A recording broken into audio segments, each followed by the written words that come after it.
السلام عليكم ورحمة الله وبركاته خوتي خواتي المغاربة الكرام.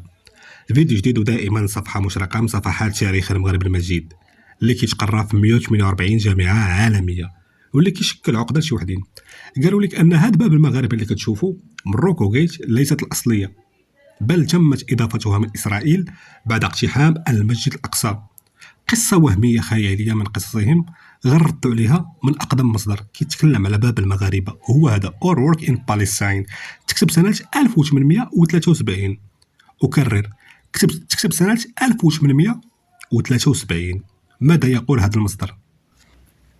يقول لك That carried باب المغاربة، يسمى باب المغاربة The Gate of Western، الباب الغربي. The word is same as that from which we get the word موروكو. أكرر، هذا المصدر سنة 1873. توجد كلمة باب المغاربة وكلمة موروكو اللي خداو منها الاسم كيف ما قال لك المصدر، ويبقى المغرب الأصل والباقي تقليد. نحن الأصل، مضطرون أنهم يخترقوا قصص وهمية. وهذا المصدر هذا من عند المكتبة الإسلامية، كيتكلم على أن صلاح الدين الأيوبي جاب ناس مقاومين مجاهدين حقيقيين from موروكو. إنه المغرب يا سادة، الإمبراطورية المغربية. دابا ندوزو لفقرات كوميديا. جابوا لك هاد الصورة الأصلية للباب المغاربة موروكو جيت اللي في زليجها المغربي ومعمارها المغربي، وقالوا عنها مزورة.